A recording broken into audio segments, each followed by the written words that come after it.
Tristan, glad to have you on the Bitcoin Source. Can we start things off by you introducing yourself? Yeah, thanks for having me. Hello everyone. My name's Tristan Scott. I am the author of a new book I wrote called Bitcoin and Beef. So that's what we're here to talk about, I'm assuming. And I'm an engineer by trade, but really passionate about decentralization in our food and financial systems. Tristan, so, when we start off the Bitcoin Source, I usually always go through a series of questions, but the first question is usually, where did you source your Bitcoin knowledge? I know you said you were an engineer, so I'm really interested to hear your thoughts on this. So, where did you, whether it be books, courses, or even people in the space, like what kind of inspired you to be a better Bitcoiner? Yeah, so my journey into Bitcoin started in college. So engineer at a tech school. I kind of, heard about Bitcoin and crypto early 2017, was definitely really curious about it, tried to do my own research, kind of really got into a lot of the altcoins and learned the hard way. And eventually in 2018, I think I got on Twitter and was just trying to absorb as much information, but definitely on the community Twitter, was reading a few books as well as listening to a ton of podcasts. So I would say podcasts kind of definitely was a big one for me in the beginning. And, as time went on, I definitely shifted away from, altcoins and other cryptos and just focused solely on Bitcoin as I kind of understood, how the magnitude of importance of being, the only true decentralized currency and hardest form of money out there. And that tied into a lot of my other interests as kind of the macro environment has changed a lot. But the Bitcoin standard definitely cemented that viewpoint for me. But a lot of podcasts I listened to early on were still really helpful for me to understand, the greater sphere in this space. Yeah, most definitely. I thought you were going to say Mastering Bitcoin or one of these other books that are kind of like super tech heavy or more tech heavy. But, nonetheless, I found that overall, a lot of people utilize the Bitcoin standard. That's also one of my favorite Bitcoin books to kind of orange pill people and to just have a refresher too. I got into the space in 2017, but every once in a while, I always go back and refer to the Bitcoin standard because the book is just such a plethora of information that's so good for people to understand about the protocol. Yeah, and I think it's really important, and I think that book's really highlights the value from a macroeconomic perspective. Of course, that being Seyfedin's background is in economics, as opposed to more of how the actual blockchain functions on the technical level. And I think in terms of a sequence of understanding, that's probably more important to know first before you dive deeper into, the technicalities of how the networks run and how the miners and nodes are operating. But I'm definitely, obviously now super interested in that as well. But, there's other, just high level economic books that help cement that mindset for me as well, like The Creature of Jekyll Island, for example. So that's how I think about it, at least. Yeah. Tristan, so, I kind of want to dig into your book and kind of talk about, the vacillation between health, currency, food, all those things. So how has, beef helped reclaim your physical health? I got into the health space through a self-healing journey through having one too many concussions.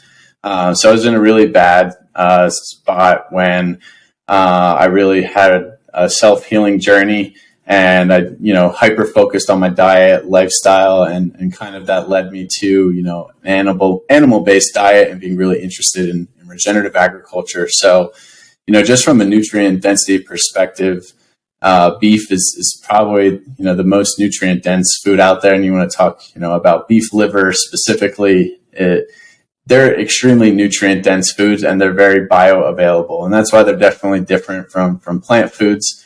I was always pretty healthy, eating, high protein. I was an athlete in college as well, but I actually really didn't eat a ton of red meat. And that definitely changed a lot when I started researching and reading more about, the benefits and the nutrient composition of all these foods that are in my diet. So, I think it was more so, shifting the mindset of just being really aware of all the nutrients and foods I'm consuming, eliminating all processed foods and incorporating, an animal based diet that's heavy in the nutrients that's needed for me to succeed and for me to heal from my brain injury. So beef was definitely a foundation of that. And I also enjoyed learning and really passionate now about how it can be beneficial for, the environment and regenerating our soil, as well as providing a nutrient dense food source at the same time. Yeah. And, when I read your book, like, I was just always curious about, a lot of the maximalists in the space, they really subscribe to like the carnivore diet. And I realized that like Bitcoin is all about low time preference. So do you have like any long-term concerns about having like a heavy based meat diet? Yeah, so that is funny because I actually removed a section of the book that talks a little bit about longevity, and it's because it gets a little technical in the health nutrition side of things. But for the most part, and I'm not a strict carnivore either. I definitely eat, some plant foods, mostly fruit and fermented vegetables, tubers as well. But the center of my diet is animal foods, and the center of that is beef. I just bought like a whole cow and have a freezer full of beef, and I think it's fantastic. But, having a high protein diet, or eating this quantity of meat long term. So from, the positive side of things, it's really beneficial from the nutrients, but just having high protein in general is really important, especially if you're super active, if you're playing sports or strength training, which I'm doing both. So, I'm strength training 3 to 5 times a week, and then I'm hiking or skiing, two times a week on top of that. So I'm really active. So repairing, the muscle damage from the sports and activities I'm doing is imperative. And then as you age, so you're talking about doing it longer term. So, we know sarcopenia and muscle degradation is something that's really prevalent in the older population. And there's some crazy statistics out there saying basically if you're over the age of like 75 and you suffer a fall or a hip fracture, there's like a 1 in 4 chance you're going to die within the next like 6 to 12 months. So consuming a high protein diet to maintain muscle mass as you age, or just stave off the degradation of muscle, is really important. But at the same time, it's a balance, because protein and muscle protein synthesis, fuels growth in the body. It's an anabolic pathway known as mammalian target of rapamycin, called mTOR pathways in the body. And you don't want to be over activating that. So, that's why you could say bodybuilding, for example, is unhealthy. Those guys are eating like, high protein meals 6 to 8 times throughout the day, and they're just trying to grow. They're trying to grow as much as possible, which is kind of counterintuitive to longevity, because you need to have a balance between anabolic pathways and then kind of autophagy and self-cleaning pathways in the body. That's why fasting can be really helpful. So unless you're a bodybuilder, though, I think you don't need to be eating 6 to 8 times like large high protein meals throughout the day. I personally eat, just 3 really satiating meals throughout the day, maybe a protein shake after a workout, but really 3 to 4 times max. I think that's a good balance. Also, sometimes do intermittent fasting. And another thing that's to consider as well, that's been brought up in the health and nutrition space, is this balance of amino acid profiles. So one amino acid called methionine has been correlated to lower lifespan or higher incidence of death longer term. So that's like a concern for these really health nerds that are out there saying maybe high protein carnivore diets could be problematic long term. But if you eat the entire animal, organs and more collagenous tissue, bones, bone broth, roasts, they are higher in an amino acid called glycine, which most people are deficient in. And it seems like a balance of methionine to glycine could be really important for longevity. But again, it's all a balance, right? I'm trying to put on, maybe 5-10 pounds more muscle right now, but I'm still doing it like a natural way. I'm not just like doing like a dirty bulk or just eating as much calories as I possibly can. It's more so like a low time preference, slowly putting on muscle throughout, a multi-year period, not a cut and bulk cycle, which is a bit strange how we do that nowadays. And if you just think about ancestrally, which a lot of carnivores like to point ancestrally, right, as the meat-based diet is what our ancestors kind of grew up on and how we got here. They weren't eating 5 to 6 meals a day. They were, if anything, probably fasting the majority of the day, going out for a hunt and reaping the benefits of their kill for, 1 to 2 days or less, and then going back out after it. So they were eating high protein, but none of them were walking around like, 6 foot, 240 pounds of muscle. It just wasn't even like efficient to carry all that weight. And when you have that amount of muscle mass, your metabolism is so much higher. So just the caloric intake needed to maintain it is even higher. So it's like, it just doesn't happen. It didn't happen probably ever ancestrally. Yeah, and I'm glad that you brought that up because, I'm a martial artist and I kind of really changed my diet over the last few years. I was dabbling with veganism and now I would consider myself a pescatarian. And the reason for that is that I need the collagen from the meat. I need the collagen for my joints, for my body as, I get older, even though I'm a young guy now. But my question that I wanted to ask from you just talking about this is, do you feel that diets are different depending on the demographic of the person? So like, for instance, me being African-American, my food might tend to be, I need to have more alkaline foods, right? And less acidic foods. So like for the people out there that are curious about going like on a keto diet or an Atkins diet, for example, do you think that there is a change between like, Europeans, Asians, African-Americans, or is it all the same? No, I think, I'm not a big subscriber to like diet wars. I talk about that in the book a lot. I'm really tired of the dogma and the energy wasted in this space because I think I tweeted it this morning too. Diet is solely dependent on individuality and geography of where you are. So there is a spectrum, right? We want to eat foods closest to nature, one ingredient, whole food sources. And if you're African American, maybe you're more tolerant to eating higher amounts of carbs. Personally, I think if you're closer to the equator in general, you're probably going to have more fruits in general or more produce growing naturally, more plant species. But for me, I'm like in Wyoming and Utah, and it's like in the winter here, I'm not eating like fruits. There's no fruits that are growing in the winter, maybe some frozen berries. And berries in general are a fruit that grows in this region. I don't eat bananas because there's no bananas growing in the United States, maybe in Florida or Southern California, but I'm pretty sure they're all coming from the tropics. So there's a geographical code, which we don't even understand really. I mean, it all has to do with things out of our comprehension, but, and energy from light and just the area it was grown in. I try and just eat hyper local. So, fermented vegetables are a way we preserve produce throughout the year. So I think that makes sense. And fermented grains as well. But, I think if something's not growing in the region you're located in, then you probably shouldn't be consuming it. And that's could be irrespective to protein sources, carbs, plants, you name it, grains.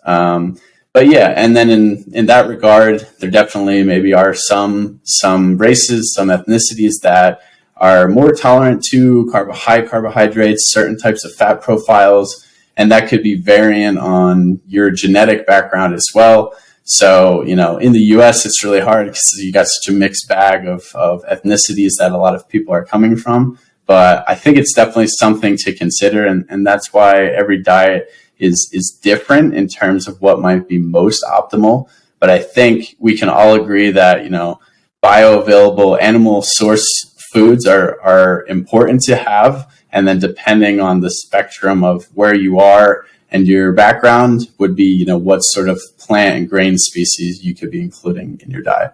So that's my opinion. Yeah, thank you for breaking that down. I think that that's super important for people to hear. You talked about region and locality, right? And, inflation always brings higher food prices. So why do you believe that decentralized systems like Bitcoin matter for currency and food? Yeah. Well, for currency, I think that's the easy question, right? We know that having a deflationary increase of the supply of Bitcoin is only going to be more beneficial over time, and especially as we continue to increase the supply of US dollars and other global currencies. But yeah, from the food perspective, it's interesting because right now I think the beef and then just the food industry in general is more top heavy than maybe any other industry out there. The top 4 beef packing companies control 80% of the industry. And the problem is it's a really inefficient supply chain because these are global multinational corporations that we're not even using the resources we have available to us locally. So most of the beef in the United States is actually being shipped out to Korea, China, Taiwan, and other countries in Asia. And then 75 to 80% of beef that's labeled grass-fed in the U.S. grocery stores is being imported from the likes of New Zealand, Australia, Uruguay. So it creates this complex supply chain, and that's why we've seen, food shortages, because if, cargo bays and cargo high shipping areas have delays for any other reasons, your food is not going to be able to get to the grocery store. So, and that incurs a lot of, there's a lot of steps. It's exchanging many hands from the rancher to the broker to the distributor and the packer to the processing before that, and then shipping it across the oceans. It's really complex, so you can incur many inflationary events in such a complex supply chain. But if we go local and you buy a quarter or a half or a full animal from your local rancher, you understand the price dynamics in this environment, and there's less events taking place. It's probably just, your rancher, a local processor to you. That's it. So it's more secure. You can go verify the quality of the food that you're buying, whether that be produce or protein, an animal source. And then you can shake their hand and you have a guaranteed source for the next how many months for your family. And I think it's extremely important. And, I talk about processing and packing. It's a market access issue. That's why we've gotten so centralized at the top in the beef industry and the food industry, because ranchers sell overseas because that's just an easy customer. And they don't know how to go direct to consumer. They don't know how to sell to their local community anymore. That connection has been broken. But if we reinvigorate that connection, we can enhance our food security at the individual level and reduce the complexity of the supply chain. And it's a win-win for you as a customer and your rancher, because they'll actually keep way more dollar amount per animal they sell if it stays within the local community instead of selling wholesale to a broker, which will likely mean it'll go overseas. There's a lot of Bitcoiners in the space that are subscribing to citadels. And when you talk about having that connection, being personal with your butcher or a farmer, it makes perfect sense, because you're more apt to buy that food from your farmer or from your butcher if you know the quality of how they care for the animal, how they clean and process the animal when they do kill it. So it's like, I really agree with you on that. And I think a lot of people that have, discrepancies with this diet, or even with the way that Bitcoin maximalists kind of push that onto the Twitters and the cyberspaces of the world. I'm so grateful that you broke that down to give people a clear-cut understanding of like the benefits of that diet is personal, and that it's kind of based on how it makes you feel when you eat these type of foods. So thank you, Tristan, for kind of breaking that down. That was perfect. Yeah, absolutely. And, what's most important is that we just move closer to nature and closer to our supplier of foods, whether that be plant or animal. We need to get closer to how our food's being raised. That's imperative. Exactly. Bitcoin and beef has been transformative for so many people. Why should the average person appreciate Bitcoin's scarcity as well as the scarcity of real food? Yeah, I wrote this book definitely to educate the masses who are maybe on the fence, or, they know about these topics, or, they have some inkling of information and curiosity.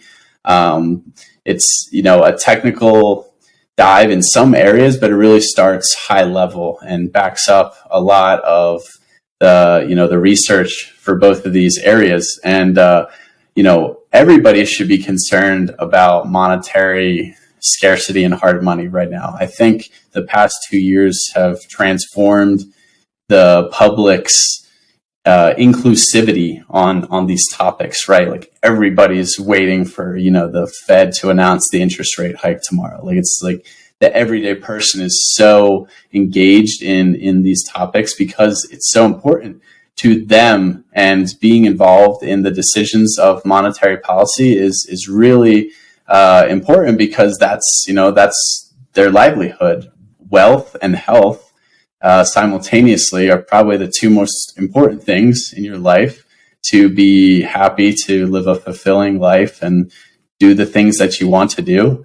So everybody should be incentivized directly to have a hard form of money and to put their hard work, what they're reaping from their hard work at their job or their business or what have you, into a form of money that will appreciate or hold its value at least over time. And with the macroeconomic environment, inflation is probably going to be somewhat high for, years to come. These years of 2 to 3% inflation are probably over. And unless some miracle happens, which we already know the system's broken, so that's probably not going to happen. But yeah, that's why Bitcoin is so important. But the average everyday person still thinks that Bitcoin is just a speculative asset that they can make money on. They don't really understand the fundamentals of why it's superior as a form of money. And that's why I wrote the first chapter, What is Bitcoin?, to outline that. And I really hope that resonates and they understand why monetary scarcity is so important. And then in terms of food, just going back to food security and food nutrient density is critical because, again, it's health is going to empower you to do what you want to accomplish in life. And having the guarantee that food's going to be on the table is, providing life for you and your family, as opposed to being reliant on a grocery store for the essentials when who knows what could happen in, an even further worsening of the global geopolitical system right now and kind of have grocery stores that are just completely empty. You could have a chest freezer full of food if you connect with your local producers. So it's a no-brainer for me to get educated on these topics and more connected, but there's always a hurdle. And that's why I wrote this book, so that people could overcome the first hurdle of how do I get involved? Why should I be, learning about these topics? How do I communicate on these topics with friends and family and producers? And yeah, it's about taking control of your life. That's why I wrote this book, because both these topics are about putting yourself back in the driver's seat, individual sovereignty, and allowing you to take responsibility for your health and your wealth and providing that for your loved ones. I couldn't agree more, Tristan. And, thank you for taking time to be on the Bitcoin Source. Before we leave, can you give people your social media, any of the future projects you have going on, and also, push your book out there as well? Absolutely. So yeah, on Twitter, I am at Bitcoin_beef. That's where I'm focusing most of my energy nowadays, posting a lot of content from the book and other educational tweets on both Bitcoin and beef. The book is available on Amazon. It's also available on the Oshi app. If you want to buy it with Bitcoin or Lightning, you can do that on the Oshi app. You'll actually get a discount. So I'm excited to have that for the Bitcoin community. It's a cool new app as well that's working on, expanding the use of Bitcoin through the Lightning Network. I'm also on Instagram at Bitcoin and Beef. And yeah, future projects I'm working on getting, into the regenerative agriculture space. I'm trying to work with a bison ranch right now as well to get direct to consumer bison ranch that's raised fully in the United States. So if you follow my Twitter and you're interested in bison meat, you can definitely stay tuned for that. and just continue the education, and who knows, maybe there'll be a second revision that's a deeper dive in the future called Bitcoin and Bison. We'll see. Tristan, this Bitcoin conversation was great, super insightful. Have a good one. Thanks so much for having me. You as well. Bye.